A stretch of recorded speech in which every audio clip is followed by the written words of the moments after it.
Y lo que veía cada vez que venía aquí a Estados Unidos, y por eso quería tocar este tema, y perdónenme si a alguno lo puedo ofender, lo voy a decir de golpe, de entrada, porque no sé mentir, pero es que cuando un hispano viene a Estados Unidos, viene obviamente, a buscar un mejor estilo de vida, obvio, que en nuestros países a veces no encontramos. Y venimos con todo nuestro bagaje cultural, de fe, religioso. Algunos ya vienen convertidos de sus países a Estados Unidos, otros descubren la fe acá en Estados Unidos, ¿sí? Pero existe el riesgo de que cuando un hispano viene a Estados Unidos, comience a trabajar como un animal, porque tiene que salir adelante, entonces tiene que pagar la renta, tiene que pagar los impuestos, tiene problemas de papeles, tiene todas estas cosas, y se olvide de lo más importante que una persona que tiene vocación al matrimonio, en todo caso, posee, que son los hijos. Porque, como dice nuestro Señor, ¿no? ¿De qué le sirve al hombre ganar todo el oro del mundo si pierde su alma? ¿De qué me serviría a mí si fuera padre de familia, madre de familia? Tener un súper buen hábitat de vida, un súper vehículo, lo que sea, que capaz que en mi país no puedo tenerlo, los mejores zapatos, los mejores vestidos, el mejor iPhone, lo que quieran, pero mis hijos los termino perdiendo. ¿De qué sirve? ¿De qué sirve? ¿De qué sirve ganarte todo si perderte a tu hijo? Sos un infeliz, un idiota, un imbécil. ¿Ganaste platita? Sí, pero perdiste lo mejor que tenías, que es la vida del alma de tus hijos. Y esto, que se los digo así sin anestesia, ¿no? A veces pasa en los ambientes hispanos. Los papás, las mamás, se matan trabajando porque quieren salir adelante, está muy bien, pero terminan olvidándose que el tesoro más grande que tienen, lo tienen en la casa, que son los hijos. ¿Sí o no? Sí. Bueno, y fíjense lo que pasa. Miren, cuando un hispano viene a Estados Unidos, y todo esto lo he ido viendo, y gracias a Dios que lo veo yo como extranjero, que viene y se va. Viene y se va. Hace esto, está 5 o 6 días, una semana, da unas conferencias por algún lado y se va. Entonces tengo esa perspectiva de alguien que viene de afuera, ¿no?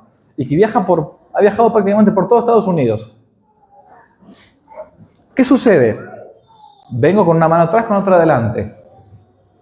Como no tengo dinero para enviarlo a un colegio privado, porque me cuesta muy caro, lo envío al primer colegio que me encuentro del Estado, no público. Y no me doy cuenta qué tipo de educación están dando a mi hijo en el colegio público. Porque ni me preocupo, porque estoy trabajando como un animal, como una bestia, y no me doy cuenta a veces que le están llenando la cabeza a mis hijos de algo que es nefasto. De educación que no siquiera es anticristiana solamente, es antinatural muchas veces.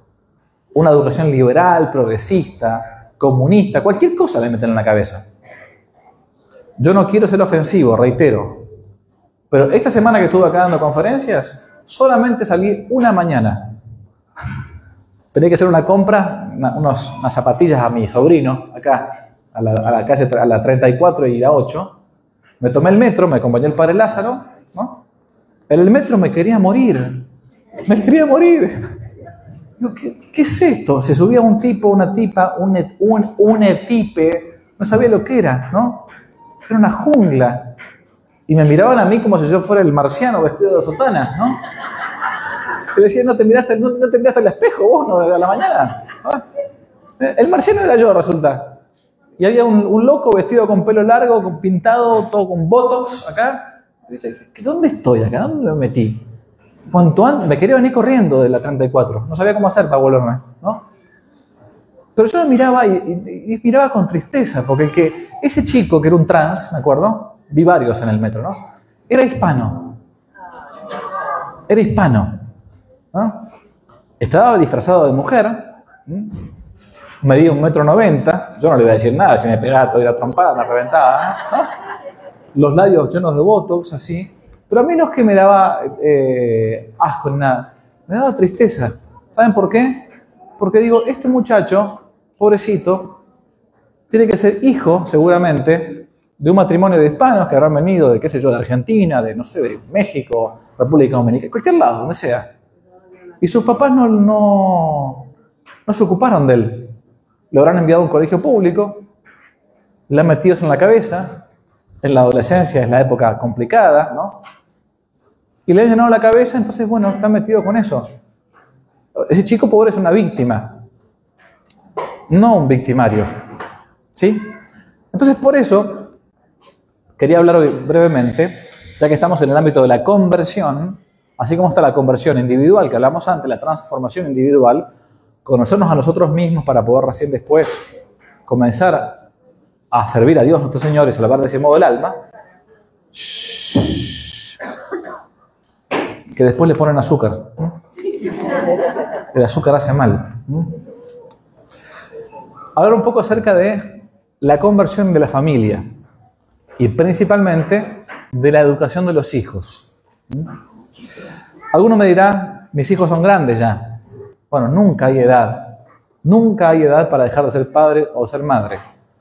Aunque los hijos ya sean grandes, uno sigue siendo la mamá, uno sigue siendo el papá. Punto. ¿Sí? Nuestro Señor en el Evangelio muchas veces dice que se compadecía de ese rebaño porque andaban como oveja sin pastor.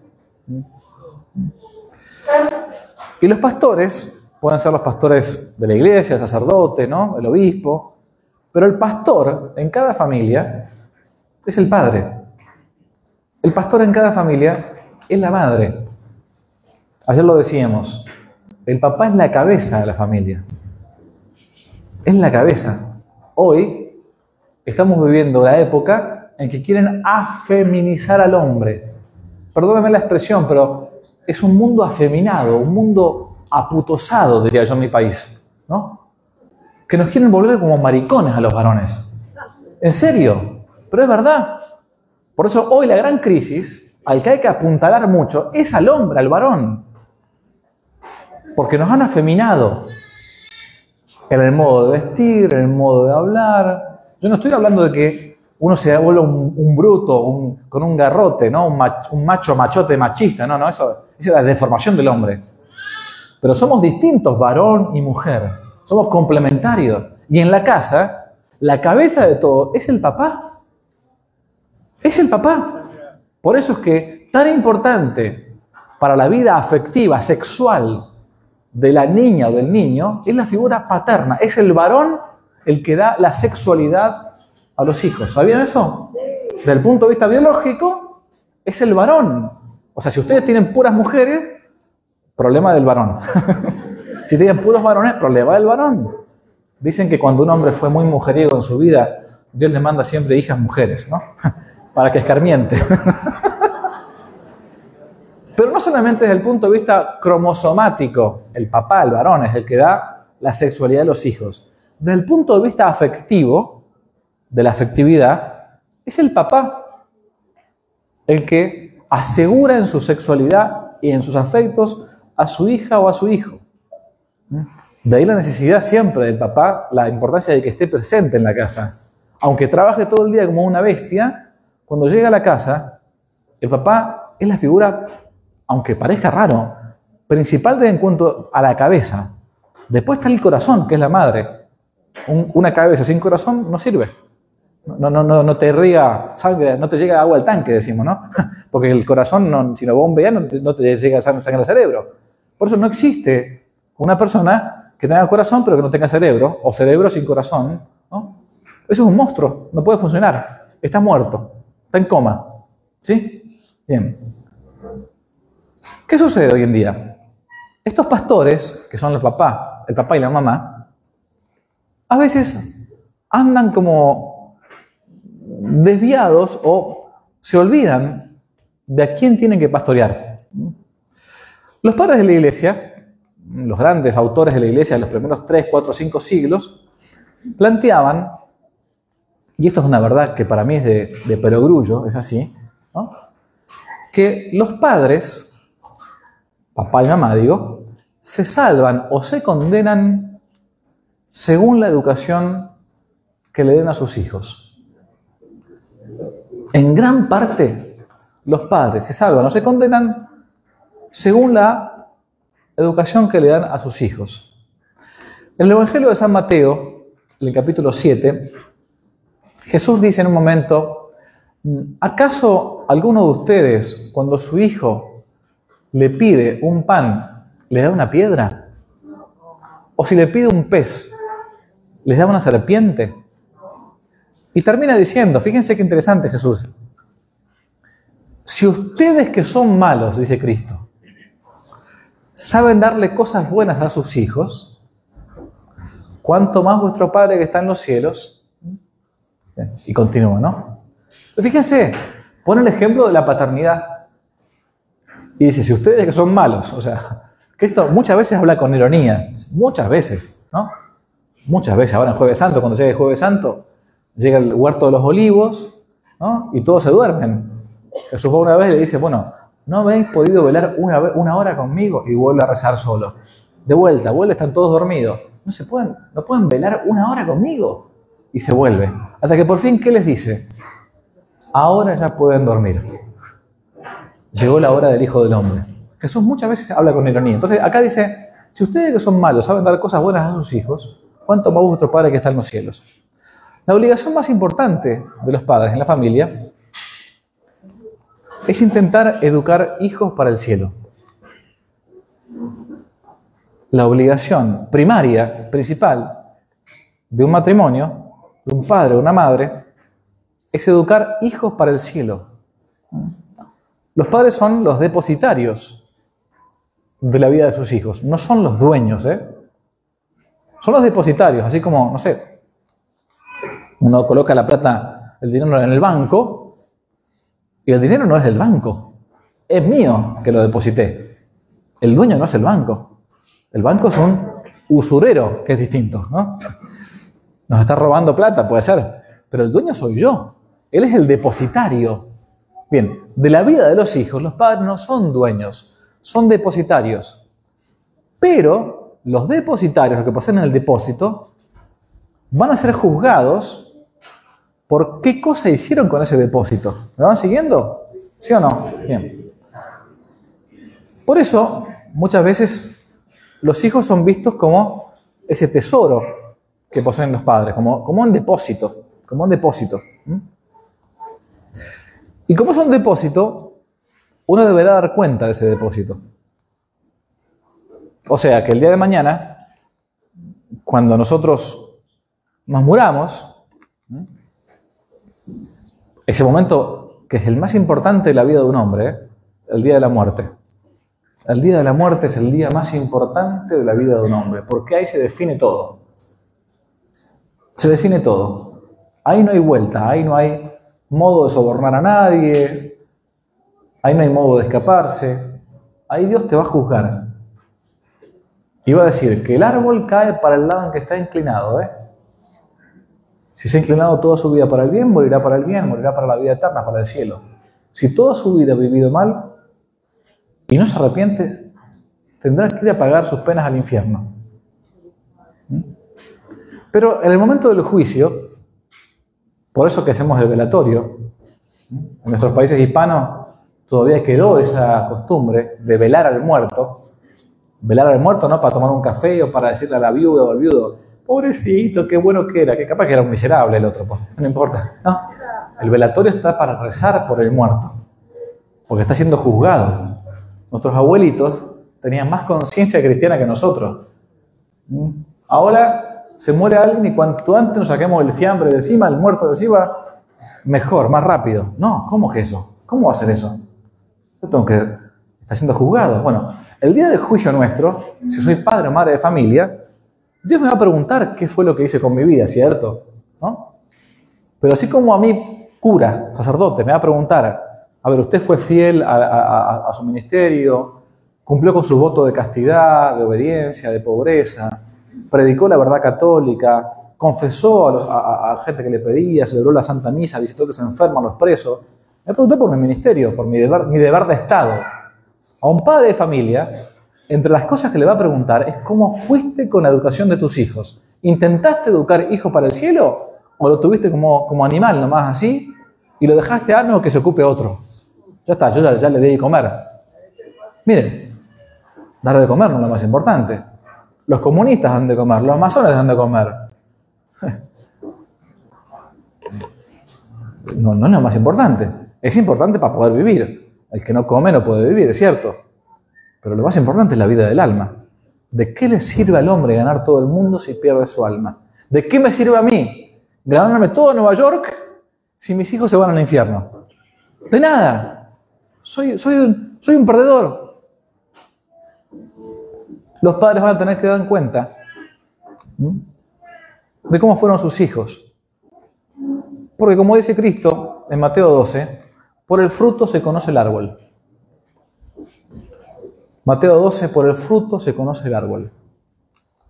Y el fruto de un matrimonio son los hijos. Es eso. Los padres van a dar cuenta en el día del juicio por cómo ha sido la educación de sus hijos. Y soy muy específico en esto. No por cómo han sido sus hijos, sino por cómo ha sido la educación de los hijos. Porque yo puedo educar a alguien del mejor modo posible, puedo enseñarle a alguien las verdades más grandes, pero después ese alguien puede ser un Judas. Judas recibió una hermosa educación del Maestro, de Cristo, nuestro Señor, pero después lo traicionó. Por eso uno va a ser responsable no de cómo fue el hijo. Cada uno es libre y podemos usar de la libertad para bien o para el mal. Pero sí voy a ser responsable de cómo yo eduqué a mis hijos. Y esto ha pasado en todos los tiempos. Ya en los primeros siglos, los padres de la iglesia, San Juan Crisóstomo, un gran santo, decía que en su época, siglo IV, imagínense, los cristianos, estoy citando un texto de él, cuidan más a los caballos y a las bestias de carga que a sus propios hijos. Hoy podemos decir, hay cristianos que cuidan más su carro que a sus propios hijos. Hay cristianos que cuidan más su teléfono que a sus propios hijos. Es por esto que antiguamente los espartanos, aquellos ciudadanos de Esparta en Grecia, antes de Cristo, cuando veían que un hijo cometía un delito, no penaban al hijo, penaban al padre. Cuando un joven espartano de 14, 15 años cometía un delito, robaba, por ejemplo, no metían en preso al jovencito, metían preso al padre, porque usted es culpable de que su hijo haya hecho esto. ¿Por qué? Porque usted lo educó mal. Y todavía ese chico está creciendo. Es un adolescente, adolece, le faltan cosas, ¿no? Hoy en día, la modernidad, la revolución que tenemos hoy en día viviendo, nos dice justamente todo lo contrario. No, a los chicos no hay que imponerles nada. No, libertad, déjenlos en libertad. No sean tan fundamentalistas. Somos libres como los pájaros libres. Miren, les conté que mi mamá era psicóloga, papá era militar. Y les conté también que en casa, 4 hijos varones, le teníamos más miedo a la mamá psicóloga que al papá militar, ¿no? Porque la mamá psicóloga te parecía siempre con la psicología, el rebenque, la fusta, ¿no? Y hoy dicen, no, pero lo voy a traumar al chico, no le levantes la mano nunca. ¿Por qué son gringos ustedes? ¿Qué son ustedes? ¿Qué fueron educados como? ¿Fuimos educados como cristal? No. ¿Y cómo salimos nosotros? Más o menos derechitos salimos, ¿sí o no? Bueno, a ver, la otra vez, les digo esto porque me pasó, yo no me daba cuenta. Yo estoy en una parroquia, una capilla con muchos matrimonios jóvenes, con familias numerosas. Las familias que están en mi capilla tienen mínimo 3, 4 hijos. Si vos tenés 4 hijos, te miran como que sos egoísta. Ya, de entrada, ya. Las otras mujeres. Entonces compiten a ver quién tiene más hijos, ¿no? Y no son gente que tiene dinero, ¿eh? Gente que trabaja, ¿no? Bueno, entonces una vez escuché hace un par de años, 2 o 3 años, que una mamá me decía, no padre, porque levantarle la mano a un hijo es pecado mortal. Yo pensé para mis adentro, mamá tiene que ser una pecadora tremenda. Le digo, no, la verdad que... Entonces me tuve que poner a hacer un sermón sobre la corrección de los hijos. A ver, acá hay que evitar dos excesos. El exceso de nunca levantarle la mano porque no sea cosa que se me trauma el chico, y el otro exceso de reventarlo a patadas al hijo, obviamente, ¿no? Pero los hijos, perdón si hay algún psicólogo o psicopedagogo por acá en la sala, pero los hijos son como animalitos, ¿no? Hay que domesticarlos.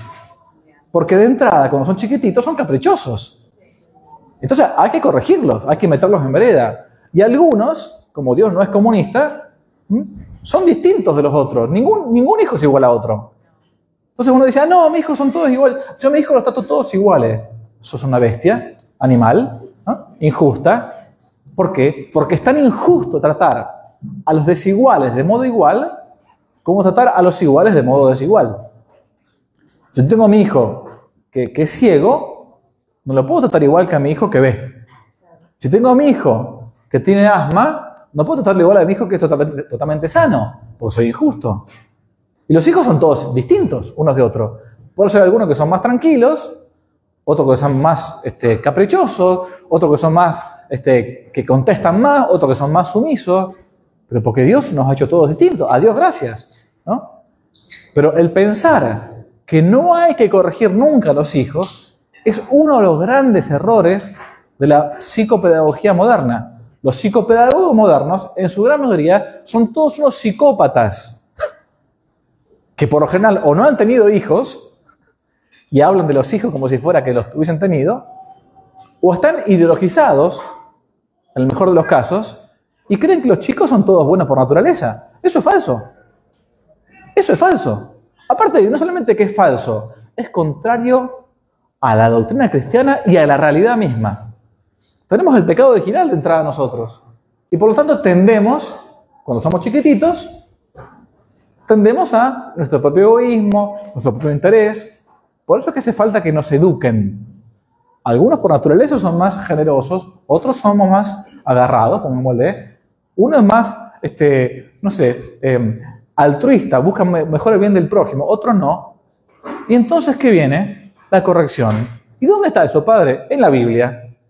Ya que acá a algunos les gusta leer la Biblia, yo voy a leer la Biblia, un pasaje cortito.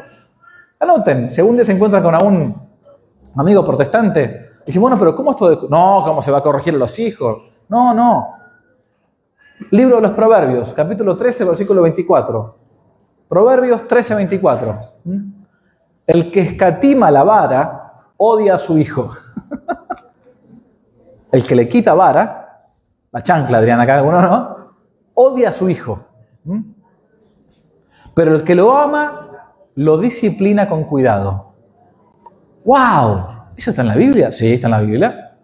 Ahora, ¿qué significa? ¿Que tengo que golpear a mis hijos todos los días? No estoy diciendo eso. A veces basta un pequeño castigo para que él entienda. Suficiente. Pero el que cree que solamente con, hijo mío, no rompas las cosas de la casa, porque eso no es bueno, y no hace bien, porque papá y mamá se matan trabajando. Y entonces, el chico sigue tirando las cosas, y todo así, no importa. Entonces, a ver, hemos perdido sentido común, ¿qué pasó? Porque eso es lo que nos van bajando poco a poco, nos van imponiendo, ¿no? Otro texto, Proverbios 22:15. Proverbios 22:15. La necedad está ligada al corazón del niño. Necedad, es necio, no conoce todavía, ¿no? La vara lo alejará de él, de la necedad. La corrección, ¿no? Vamos, no, padre, eso es Antiguo Testamento, muy duro. No, Antiguo Testamento muy duro. No son los judíos, no, ojo por ojo, diente por diente. Vamos al Nuevo Testamento. Nuevo Testamento. Hebreos 12:6. San Pablo, ¿no? Carta del apóstol San Pablo a los Hebreos, capítulo 12, versículo 6. San Pablo, el apóstol que recién hablamos antes. Dice así. Hebreos 12:6. Hebreos 12:6. Quien ama al Señor Él le corrige. Pues Dios azota a todos los hijos que recibe. Como a hijos os trata Dios. ¿Qué hijo hay a quien su padre no corrija? Porque si quedamos sin corrección, señal que somos bastardos, no hijos. Interesante, ¿eh? Dios nos corrige muchas veces en nuestra propia vida, lo vemos nosotros en la vida diaria. Nos corrige, como dice un refrán en mi país, Dios castiga sin palo y sin rebenque, sin azotes, ¿no? Bien. Dios nos corrige muchas veces a nosotros. Y San Pablo usa esto en Hebreos 12:6. Dios nos trata como a hijos y por eso muchas veces nos corrige, nos castiga.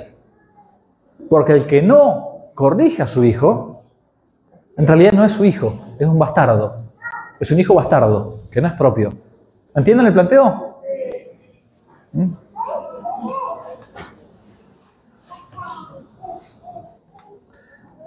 Por eso decía el Salmo, instruye al joven según su camino y ni siquiera de viejo se apartará de él. Salmo creo que es 27 este. Instruye al joven en su camino y ni siquiera de viejo se apartará de él. ¿Qué es lo que sucede? Nosotros hemos recibido una educación distinta de la de los jóvenes de ahora. Hemos recibido una educación que está basada muchas veces en el trabajo, en el sacrificio, y que nosotros mismos más de una vez nos han corregido, algunos más, otros menos, nos han corregido con cierto rigor. Y reitero, no se trata del rigor de matar a palos a nadie, no. Pero, a ver, vamos a ser sinceros. Ninguno de nosotros quedó traumado porque cada tanto mi mamá alguna vez, o mi papá me ha levantado la mano y me ha puesto una cachetada por alguna cosa, una palmada en el trasero, por algo malo que hayamos hecho. Ninguno de nosotros quedó como loco, traumado, enfermo. Porque es normal. En cambio, al contrario, cuando hoy quieren decir que no, que de ninguna manera hay que corregir porque se van a traumar, porque, bueno, me van a denunciar. No, mi hijo, si me dice algo me van a denunciar. Entonces, porque se vaya a la casa a trabajar. Que se vaya. ¿No? Que se vaya. Qué dolor que... Escúchame. Yo no puedo estar educando a alguien que no quiere ser una persona de bien. Y para esto, lamentablemente, para cada hijo hay una sola oportunidad. Es como un cazador cuando va a cazar una fiera al campo. Tienes un solo tiro. Uno solo. Porque el animal se te viene enfrente. Cuando uno caza un chancho jabalí, ¿no? Eso es grandote. Se te viene el chancho, el animal. Y si no le pegás, perdiste. La cornada de jabalí te destruye, te revienta, te tira para arriba. Una fuerza impresionante tiene el chancho ese. Esto pasa como con los hijos. Tenés un solo tiro. Cada hijo es un solo tiro. Si uno se equivoca con ese hijo, en el tiempo que tiene que corregirlo, después no hay nuevas oportunidades. Ese niño no nace de vuelta. Y entonces tengo, pues la segunda chance, segunda oportunidad. No, un solo tiro por cada hijo. Por eso es tan importante. Fíjense cómo depende, cómo nosotros hemos recibido y ahora con el tiempo nos hace más grande y cuanto más grande uno se hace, más agradece la educación que tuvo de sus viejos, de sus papás, ¿no? Aunque en aquel momento no hubiésemos entendido bien, ¿por qué hacían esto? ¿Por qué me decían esto? Ahora uno con el tiempo dice, wow, miércoles, qué razón que tenían los viejos, Y aquellos, en aquella época, estaban menos ideologizados que nosotros, ¿no? ¿Por qué? Porque los vicios son como las malas hierbas. Cuanto antes uno pueda arrancarlos, mejor, ¿no? Cuanto más grande se haga ese árbol, mucho más difícil de arrancar. Los vicios hay que arrancarlo de pequeño. Hace 3 días estuve en la parroquia Santa Catalina de Alejandría, algunos les conté, o creo que los padres les conté de acá, visitando un cura amigo que es chileno, está allá en la parroquia. Y ese barrio, aquí en Brooklyn, a 40 minutos de acá, perdón, esa parroquia está en el centro de un barrio judío. Judío súper ortodoxo, 100%. O sea, por la calle uno caminaba, yo a propósito saludaba, yo estaba con sotana, como siempre, venía la gente, saludaba y decía, morning, morning. Miraba así feo, nadie te saludaba, ¿no? Bueno, a propósito. ¿Y qué veía yo? Veía que a los jóvenes, pues yo siempre miro a ver cómo están, como estoy hace muchos años con chicos en colegio, voy a ver cómo la cara de los jóvenes. Los varones, hombrecitos, todos judíos, ¿no? Judíos con rulitos, qué sé yo, como siempre, pero caminaban como varones. Las mujeres eran femeninas, con falda, ¿no? Y digo, a ver, voy a ver si alguno tiene teléfono celular. Por acá tiene que venir la contaminación, digo, acá le van a contaminar, ¿no?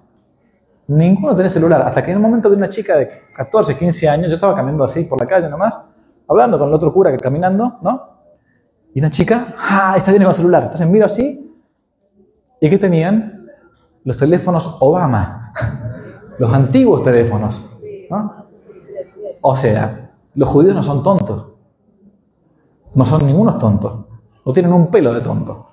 Entonces, a los hijos les dieron un celular, sí, claro, acá tenés el celular, claro, el celular acá tenés, pero le dieron el celular, el teléfono que es tonto, ¿no? Que no tiene conexión a internet. Entonces, no, pero tengo que estar comunicado, si no estoy comunicado me puede pasar alguna cosa peligrosa. Pues, ¿cómo no? Acá está, el teléfono Obama, acá tenés, ¿no? Ahora nosotros, ¿qué le damos a los hijos? Un super iPhone, teléfono. Entonces el niño, la niña, de los 10 años, 8 años, 9 años, cuanto más joven le doy, mejor, porque así parece que tiene dinero y tiene poder. Y yo soy hispano, pero tengo dinero. Entonces desde pequeño, el chico que está idiotizado, estupidizado, viendo cosas en TikTok que yo no sé qué ven, grabando videitos para Instagram que no sé qué graban, mirando cosas que después le quedan en la imaginación. Miren, acá son todos grandes, nadie se va a escandalizar. Yo fui a un colegio de hombres, de varones, ¿no? En mi colegio de varones, a mis 14 o 15 años, por primera vez en mi vida, en un curso de 42 muchachos, colegio católico, sociedad anónima, digamos, ¿no? Mirá, así más o menos de católico. Un muchacho llevó una revista pornográfica. Yo tenía 14 o 15 años. La única revista, ¿no? Primera vez en mi vida que se juntaron todos a mirarla, así. Y esa revista empezó a pasar por todo el curso, durante un par de días, cada uno la llevaba como prestada. O sea, y si no tenía esa revista, era escondido, obviamente. Una vergüenza enorme. Había que guardarla metida, escondida, en una bolsa negra, qué sé yo, que nadie la viera, ¿no? Hoy no hace falta. Porque muchos padres, que aún se dicen católicos, les regalan a los hijos, cuanto más pequeño mejor, un teléfono con conexión a internet. Y no saben ni siquiera qué están mirando. Y no digo ya ni siquiera de pornografía, que ustedes saben que el mayor porcentaje de contenido que hay en internet, y yo se lo digo porque trabajo todo el tiempo con redes sociales, la mayor cantidad de contenido que se produce para internet es pornografía. ¿Saben eso o no? Pues yo no digo, bueno, hagamos de cuenta que tengo un hijo que tiene 12 años, que es muy bueno, buenísimo, y es tan santo, que nunca ha visto nada de eso. Buenísimo. Sin embargo, le estoy destruyendo la imaginación a un chico que tiene celular. Le estoy destruyendo la cabeza si le permito un teléfono a la más temprana edad. Es como si fuera una especie de dosis permanente de dopamina que a veces algunos padres le dan para dejarlo tranquilo. Bueno, pero hay que hacerlo jugar. Hay que hacerlo hacer deporte. Hay que hacerlo salir afuera. Bueno, en fin. No quiero demorarme mucho. Hay que formar a Cristo en las almas, ¿no? No hay que tener miedo de hablar a los hijos de la vida del alma. No hay que tener miedo de que los hijos hay que corregirlos.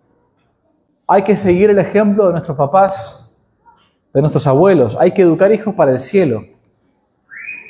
Cuando la Virgen de Fátima se le aparece a los niños, los tres pastorcitos que conocen la historia ustedes seguramente, Francisco, Lucía y Jacinta, primera aparición en Fátima, 13 de mayo de 1917, ¿qué es lo que les muestra la Virgen María a los tres pastorcitos de Fátima? ¿Saben?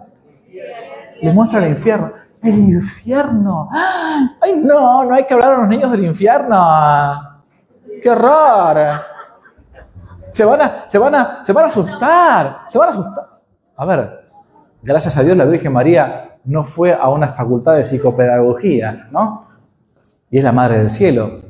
Lo primero que le muestra la Virgen María a los niños es el infierno. ¿Para qué? Les dijo, miren, recen mucho por esas almas, porque muchas almas se condenan y se van al infierno porque muchos ni rezan ni hacen penitencia por ellos. Y los tres pastorcitos de Fátima no se traumaron, no tuvieron que ir al psicólogo, porque la Virgen le mostró en Fátima el infierno. No hay que tener miedo. Los niños tienen una concepción de la justicia mucho más grande que la nuestra. ¿Quieren hacer la prueba? Hagan que unos niños jueguen. Cuéntenles las reglas del juego y vean cuando alguno infringe la regla de juego. Fíjense cómo se ponen los niños. Se enloquecen. El niño no soporta la injusticia. Si el juego es este juego, estas son las reglas. No, está haciendo trampa, trampa. Los niños tienen un mayor sentido de la justicia que nosotros los grandes, que ya estamos más corrompidos. Por eso cuando un niño le explica, miren, hay un cielo para los buenos, un infierno para los malos, rápidamente entienden. Mucho mejor que un grande, mucho mejor. Desde pequeño hay que enseñar a los niños estas cosas. Santa Teresita Niño Jesús, que ya cité antes, decía que gracias a la educación de sus papás, un matrimonio santo, los papás de Santa Teresita, ella, ya decía, cuando tenía casi 20 años, 22 años, decía, yo no he tenido conciencia en mi vida de haber cometido un solo pecado mortal. Gracias a la educación que mis papás me habían dado.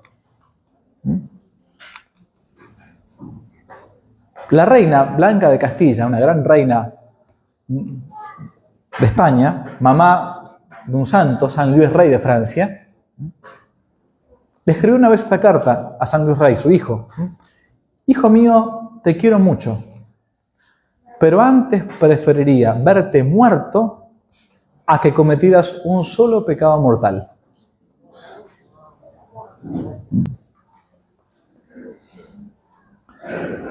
Hay que enseñarles las verdades de fe, hay que corregirlos y hay que darles buen ejemplo, porque nadie da lo que no tiene, dice el dicho, ¿no? Dice el refrán. Más vale a veces ver a un papá o una mamá confesarse, que los hijos lo vean confesarse, porque ese ejemplo el niño no se lo olvida nunca más en su vida. Papá y mamá, yo me acuerdo cuando eran chicos, iban y hacían la fila y se confesaban. Papá y mamá, yo me acuerdo cuando era chico, nos hacían a la tarde o a la noche, 10 minutos, 15 minutos. Ahora tiempo de rezar el rosario en familia. Ese ejemplo, aunque a veces los chicos rezonguen, renieguen, hagan capricho, pero eso, por más que sea un mal trago en este momento, la paciencia, estoy cansado, vengo a trabajar, me tengo que aguantar a estos chicos, eso ese niño no se lo olvida nunca más en su vida, aun cuando uno ya estuviese muerto. A su vez, estoy dando siempre tips nada más, ¿no? Hay que vigilar las ocasiones de pecado. Hay que vigilar las amistades de los hijos. ¿Vigilar qué? Las amistades de los hijos.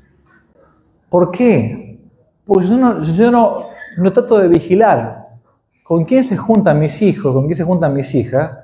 Como el hombre es un animal social por naturaleza, somos animales sociales, animales de tribu, si yo no le procuro a mis hijos amigos que tengan sus mismos principios, ellos se los van a procurar solos. Entonces, el día de mañana, cuando mi hijo se quiera poner de novio con una chica, con un chico, ¿a quién va a elegir? ¿Al estúpido que tiene al lado va a elegir? ¿Va a elegir a la tonta esta que se viste mal y que no tiene nada en la cabeza? Que lo que tiene en la cabeza, lo único que tiene es pelo en la cabeza. Es lo único que tiene, ¿no? Entonces, ¿qué hay que hacer? Hay que buscar juntarse con buenas familias. Hay que juntarse con buenas comunidades. Porque de esos lugares van a surgir las amistades de sus hijos. Y de esos lugares van a surgir después sus yernos, sus nueras. Van a surgir sus nietos. Por eso no hay que ser tonto. Es por esto que la educación de un hijo empieza 20 años antes de que ese hijo nazca. La educación de un hijo empieza 20 años antes de que ese hijo nazca. ¿Cómo? Con sus propios padres, con la vida virtuosa de sus propios padres. Hacer hijos es muy fácil. Educarlos, probablemente es lo más difícil que pueda existir. El arte más difícil de todos es la educación. Por eso hay que ver cómo habla, qué ropa usa, qué música escucha. Yo tengo, si sirve de ejemplo, por ejemplo, en unas familias muy buenas, católicas, que dicen, padre, yo tampoco puedo educar a mi hijo en un tupper, no puedo educarlo en una especie de no sé, de balde, no. Entonces, a veces tienen que usar internet, pues no pasa nada, que usen, pero ¿dónde? Bueno, entonces, si usted deja que el chico lleve su computador a su habitación, solo, con conexión a internet a cualquier hora, bueno, entonces, ¿qué hace esa familia? Muy fácil, en el comedor de la casa, ¿no? Ahí está, visible para todos. Entonces, por lo menos nosotros, a ver, si yo estuviera viendo alguna cosa mala acá, ¿no? Al menos tendría vergüenza de que si alguien puede pasar por atrás mío y mirar que estoy mirando, ¿no? Entonces, ¿qué hacen muchas familias? Tener internet en un lugar público, perfectamente, puedes usar ningún problema, ¿no? Pero si nosotros que somos grandes nos cuesta la vida virtuosa, mucho más a un niño, a un adolescente que está poco a poco engendrando su propia personalidad, ¿no? Bien, termino entonces este punto. Dijimos que íbamos a hablar un poco de la conversión y la transformación individual, que fue la primera charla. El segundo es es cómo formar o convertir nuestra propia familia. Y la propia familia comienza a convertirse a partir de la educación de los hijos. Y para aquellos que ya hayan pasado esa época de la educación de los hijos, recuerden que después de los hijos vienen también los nietos, si es que tienen la gracia los nietos, ¿no? Y que uno no deja de ser padre o madre de familia porque mis hijos aún se han ido de la casa. Si hay cosas que yo he hecho mal en el pasado, procuraré corregirme de acá en adelante. Nadie nace con la bola de cristal en la mano, ni un papá o una mamá sabe cómo educar, porque la verdad es que los niños no nacen con un manual de educación bajo el brazo cuando vienen de la panza de la mamá. Cada uno es distinto. Pero sí tener en cuenta que la educación de los hijos, o mejor dicho, de la educación de los hijos, en gran parte se juega la propia vida del alma para cada uno de nosotros que hemos intentado traerlo. Bueno, aprovechemos si quieren para meditar estos puntos en concreto, para saber que la familia en concreto que trata de buscar la salvación, Dios la va iluminando. Y la salvación empieza con la oración, con la conversión y con el ejemplo que los papás puedan darle a los hijos. Intentemos pensar en estos puntos, meditarlos, ¿no? Y después sobre todo llevarlos a la práctica. Ave María Purísima, sin pecado concebido. Gracias, Padre. Le guardo un fuerte aplauso. Por favor. Si les gustó el video, aparte de suscribirse, activar la campanita y comentar, en la descripción de este video se van a encontrar con el link de la plataforma Patreon, un modo concreto de apoyar este apostolado que intenta hacer una contrarrevolución cultural y espiritual. Dios les bendiga y que no te la cuenten.